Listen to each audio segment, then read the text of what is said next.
Let's continue our discussion and talk about the technology infrastructure that we need to have in place in order to facilitate or support e and mCommerce.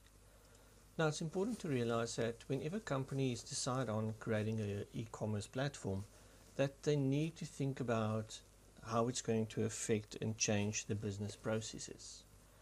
So what do you need to put in place in order to ensure that your day-to-day activities can still take place, but also that you make provision for these additional tasks? Another important aspect is it's going to require a substantial investment in IS technology. For example, you would need to go and buy hardware and software. Somebody needs to maintain that. You need to make sure that you have the appropriate hardware in order to host your website and to make sure that customers can actually buy products through this new online environment. So it's important to select your technology components very carefully to ensure that you will be able to support a large number of customers that would come to your website. Now, there are various factors that hinder e-business progress, and these typically include slow response time. For example, if your internet is very slow, you can't put very big good quality images on your website because people are generally just going to wait too long to see the images. So make sure that your files and your content is efficient. There might be inadequate customer support. If you provide an online presence, people expect that you're available 24 hours, 7 days a week. So what do you have in place in order to ensure that? And then lastly, what happens to lost orders? Who takes the responsibility for that? So do you have the mechanisms or processes in place to ensure that all transactions or all orders that's issued through to your company, that you can actually adhere to that and fulfill those orders? What's going to happen if we don't pay attention to these kind of things? Typically you would find that your customers would move over to alternative websites and they're going to rely on the more reliable and better performing websites. So what are the actual components that we need to have in place? First of all, there should be a network in the form of internet, value-added network or virtual private network on which we're going to make our content available and through which people will access our website. So we need a high-speed connection to our devices, and then from our devices we need a connection to the internet.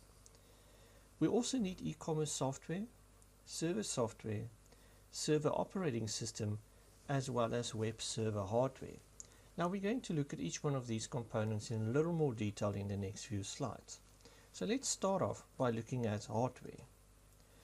Some of the hardware that we would need in order to set up an e-commerce site is having a web server. Now, what is a web server? A web server is technically a computer.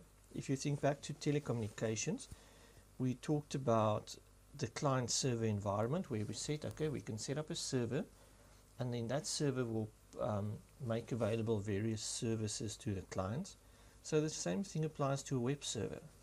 We're going to put our web content, our catalog, our list of products on the web server, and then customers will generally connect to that server in order to gain access to our catalog.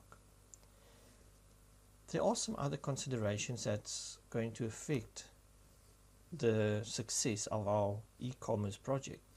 We need to look at the amount of storage and computing capacity that we have on the web server.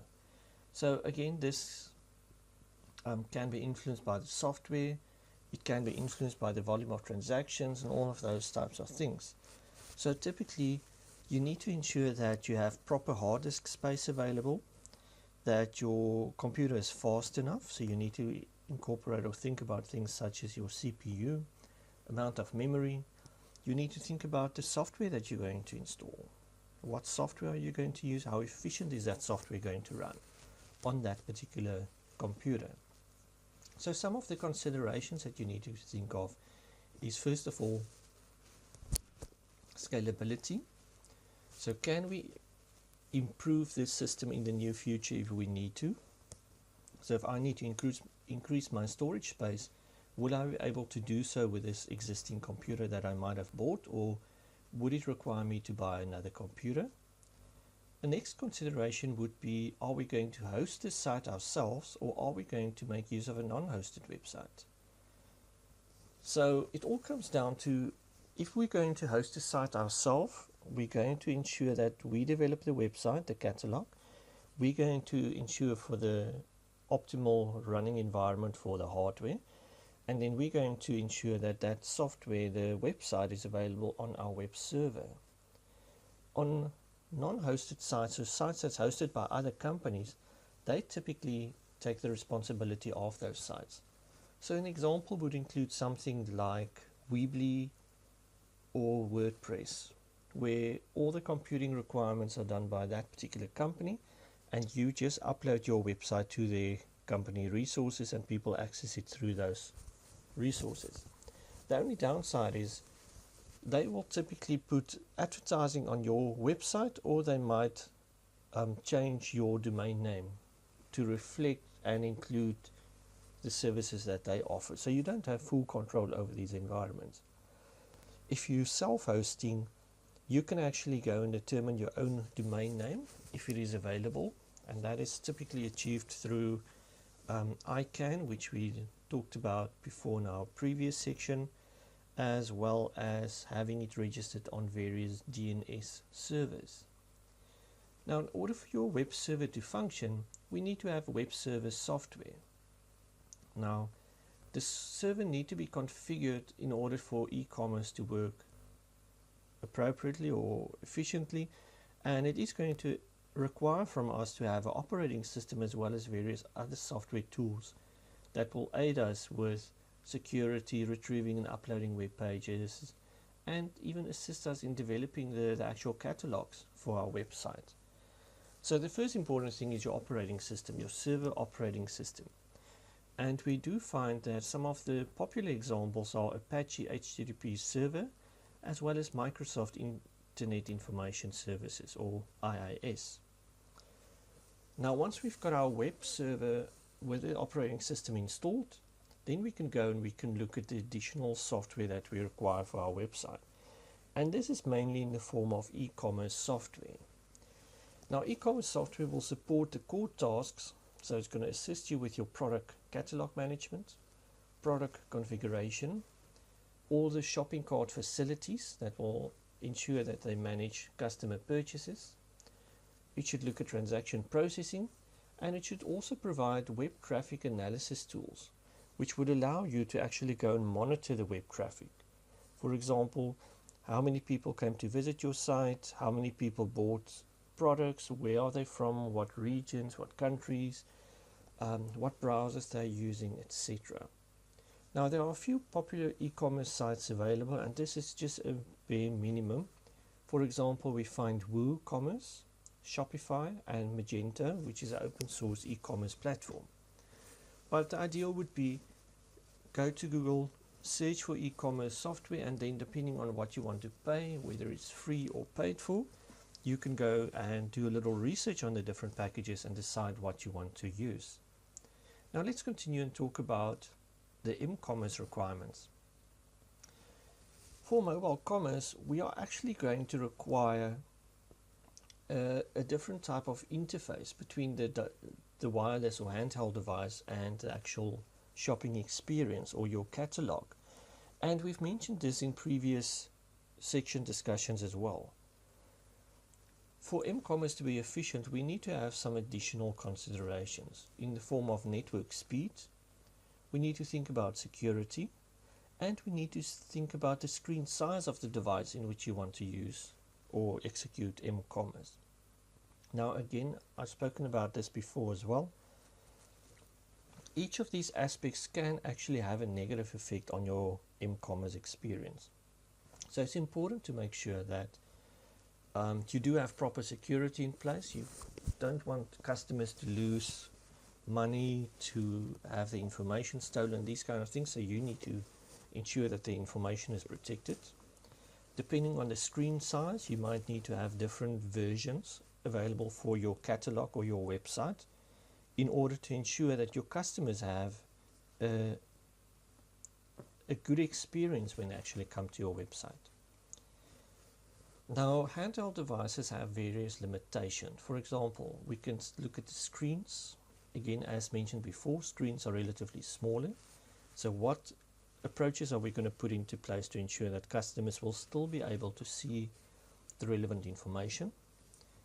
Mobile devices have limited input capabilities, okay? And these typically come in the form of, it can either be button based if you're thinking of very old cell phones. If it's a touch screen, when you press with your finger, it actually hides information which is underneath your finger.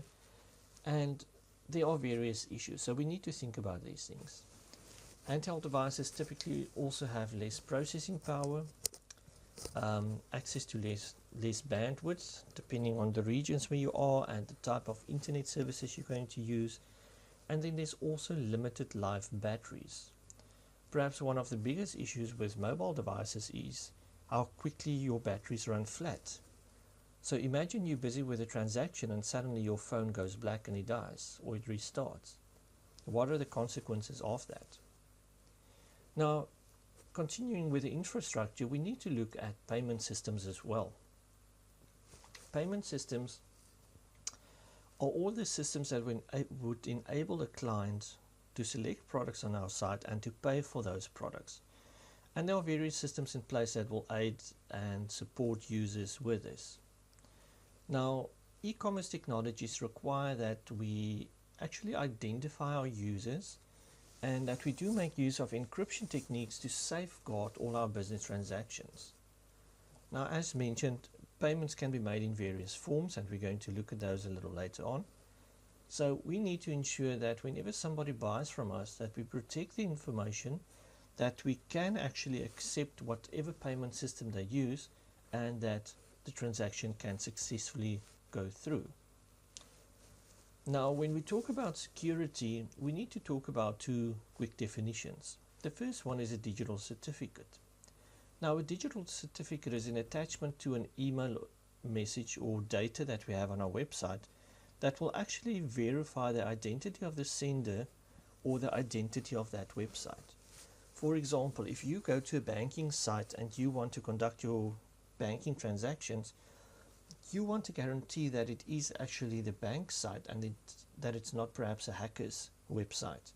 So a digital certificate will enable you to actually go and see that. And whenever you go and look at sites, in most cases when it has HTTPS, you can go and search for the digital certificate. Now, how do we know whether a digital certificate is valid or not? These certificates are generally authorized by certificate authorities, or also known as CAs. So these are trusted third-party organizations.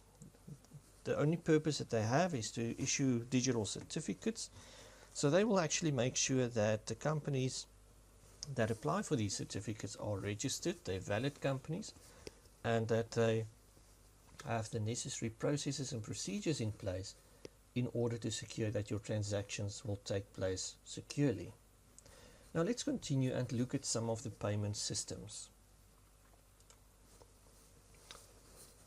Before we continue with payment systems, perhaps just coming back to security, there's a concept that we need to talk about, and that is known as SSL, or Secure Socket Layers.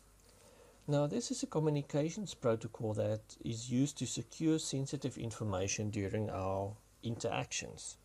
So if a client buys products from you, typically we would find that the website will indicate HTTPS at the top in the URL, which indicates that the information will be encrypted. Now, what does encryption mean? Encryption actually means that the information will be scrambled up, and that while communication is taking place between two computers, if somebody listens into that communication or steal the information, they won't be able to use it because it is actually scrambled up. So only those two parties have the necessary keys in order to decrypt that information. Now let's look at the payment systems. First one is electronic cash. Now, electronic cash is actually money that is computerized and it's stored on various websites, and it allows you to conduct various transactions. Some examples include PayPal, Bill Me Later, MoneyZap and Telecheck, and we do typically find that a lot of these systems allow you to link your credit card to them, and then if you need to pay for services, you log in with your electronic cash login credentials, and that the payment goes through their secure services. So it just offers you that safety net to make sure that it is not untrusted sources. So it gives you that little confirmation that it can be trusted. The next set of payment types is actually credit cards, charge cards, debit and smart cards. Now again, we're not going to go into detail. One of the future slides do talk about some of the limitations of each one of these. But we do find that in many cases people would typically use their credit cards to buy online, and credit cards would have a predefined limit. Okay, so they need to remain within these limits, and they might even be limited to the size of the transactions that they can go and perform. Now smart cards on the other hand contain electronic memory chips which stores additional data. For example, it might ask you to save a PIN, it might have identification information on there. So typically what we do find is that when people put in these cards, it asks you for a PIN, and there's even some newer cards where they enable you to put your finger on a certain section on the card where it recognizes your fingerprint, and then it will decide whether the transaction should go through or not. Another card that we find is P cards or procurement cards. Now these are typically issued by organizations, so they will give you the necessary approval to go and buy products and services on the company's behalf. And these cards will be linked to your traditional purchase orders and invoice payment processes within the organization. The last payment type that we find nowadays is known as your mobile payments, which you can use your cell phone devices. Now these devices are typically linked to bank accounts, or alternatively it might be linked to phone bills. So anytime when you buy a product and you make use of your mobile device, and we're talking about things such as SnapScan, the device will automatically be deducted from whichever account you've indicated. This screen just presents you with a few payment types. Okay, so if we look at the one at the top here, this is generally what we have, our smart cards. So there's a chip that would be inserted into a device. It's going to require the user to type in a PIN, and then once validated and if enough funds is available, the transaction can go through. Some other types that we have, especially with regard to mobile payments, you get something like the payment pebble, which you can plug into the audio port of your cell phone, and then that would enable you to go and swipe a card or to accept transactions from debit or credit cards. We've spoken about SnapScan, where you can take your cell phone, you can take a picture, and in that picture will enable your mobile phone to deduct the money from the necessary account that you've linked to it. And then the last one that we have here, this is an example of the Google Wallet, but we also get examples such as Tap and Pay in South Africa with regards to Standard Bank, where if your phone is NFC enabled, you can take your phone, you tap it on the point of sale device, and the transaction again actually goes through. Now let's quickly look at the differences between these various payment systems. So the major systems that they refer to here is your credit card, charge card, debit card and smart cards. So credit card typically has a predefined limit, and it's actually linked to a user's credit history. Now the advantage of this is users can actually go and pay all or part of their credit card amount at the end of each month.